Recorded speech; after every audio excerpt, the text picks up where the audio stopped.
लाहौर, पाकिस्तान का दिल, मुगलों की विरासत, बादशाही मस्जिद की अजान और उन्हीं गलियों में एक ऐसा आदमी जो दो जिंदगियां जी रहा था। दिन में वो एक सम्मानित शख्स था, रात में वो पाकिस्तान का सबसे खतरनाक दुश्मन था। और एक रात जब लाहौर गहरी नींद में था, भारत की सबसे खुफिया एजेंसी रॉ ने एक ऐसा ऑपरेशन चलाया जिसकी खबर न किसी अखबार में छपी, न किसी न्यूज चैनल पर आई। लेकिन उसे एक रात के बाद ISI के सबसे बड़े नेटवर्क का एक हिस्सा हमेशा के लिए खामोश हो गया। ये कहानी है ऑपरेशन एक्स की। एक ऐसा ऑपरेशन जिसके बारे में सरकारें चुप रहती हैं, फाइलें बंद रहती हैं और जो लोग जानते हैं वो बोलते नहीं। लेकिन आज हम आपको वो सब बताएंगे जो सार्वजनिक रिकॉर्ड, रिटायर्ड खुफिया अधिकारियों के बयानों और दशकों की पत्रकारिता से सामने आया है। तैयार हैं? तो शुरू करते हैं उस आदमी की कहानी से जो इस पूरे खेल के केंद्र में था। खुफिया दुनिया में एक शब्द होता है, मोल। मोल वो होता है जो दुश्मन के अंदर बैठकर अपनों के लिए काम करता है। लेकिन इस कहानी में मोल का मतलब उल्टा है। यहाँ मोल वो है जो अपने देश के अंदर बैठकर दुश्मन के लिए काम कर रहा था। ISI,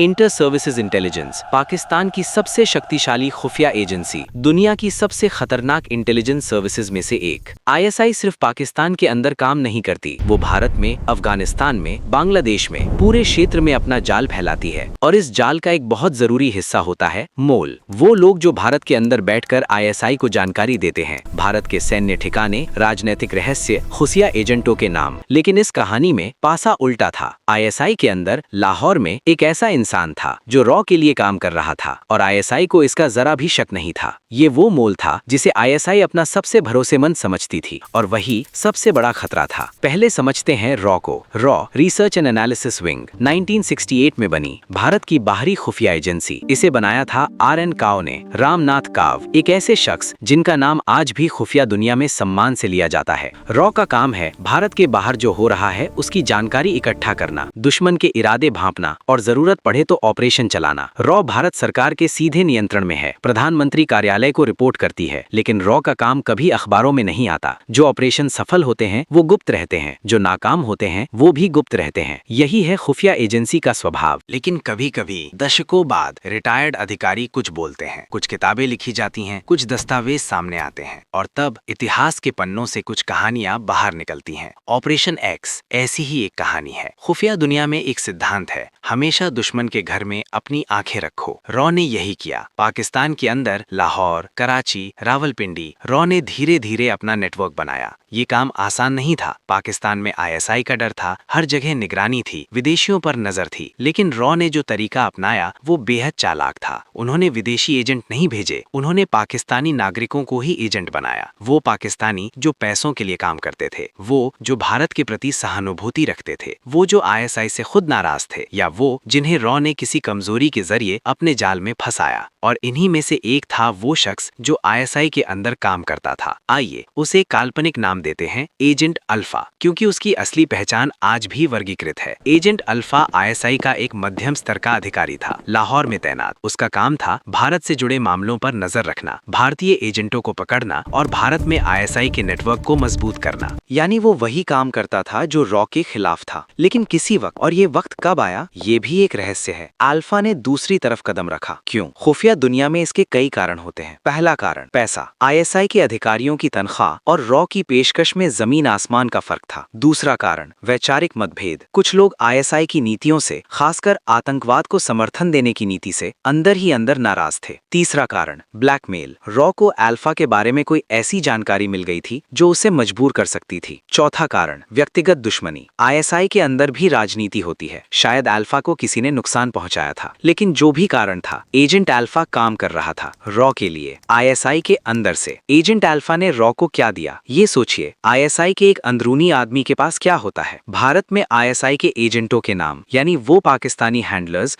जो भारत में जासूसों को चलाते थे, भारत में ISI के नेटवर्क के ठिकाने, आतंकवादी हमलों की पूर्व जानकारी, पाकिस्तान सेना की आंतरिक नीतियां, ये सब सोने से भी ज्यादा कीमती था। रिटायर्ड रॉ अधिकारियों ने अपनी किताबों और इंटरव्यूज में इशारा किया है कि 1980 और 1990 के दशक में भारत के पास पाकिस्तान के बारे में कुछ ऐसी जानकारी थी जो सिर्फ अंदरूनी सूत्र से ही मिल सकती थी। कई ताकतवर हमले नाकाम हुए क्योंकि भारत को पहले से पता पता था। कई आईएसआई एजेंट भारत में पकड़े गए क्योंकि उनके नाम पहले से मालूम थे और इस सब के पीछे अल्फा जैसे सूत्र थे। लेकिन खुफिया दुनिया में कोई राज हमेशा राज नहीं रहता। एक दिन आईएसआई को शक हुआ, शायद कोई जानकारी लीक हुई, शायद किसी ऑपरेशन की जानकारी भारत को पहले से थी जो सिर्फ अंदरूनी आदमी को ही हो सकती थी। शायद किसी ने अल्फा को किसी गलत जगह देखा, शायद तकनीकी निगरानी में कुछ पकड़ा गया। आईएसआई के काउंटर इंटेलिजेंस विभाग ने जांच शुरू की और जब आईएसआई जांच करती है तो वो बहुत बेरहम तरीके से करती है। ये खबर किसी तरह रॉ तक पहुंची और रॉ को समझ आया अल्फा खतरे में है। यहाँ रॉ के सामने एक बड़ी दुविधा थी, अगर आईएसआई को अल्फा पकड़ा तो क्या होगा? पहली बात, अल्फा की जान जाएगी, आईएसआई अपने गद्दारों को माफ नहीं करती। दूसरी बात, अल्फा के जरिए रॉ का पूरा नेटवर्क उजागर हो जाएगा, वो सारे एजेंट जिनके नाम अल्फा जानता था सब खतरे में पड़ जाएंगे। तीसरी बात, भारत पाकिस्तान के रिश्तों में एक और तूफान आएगा।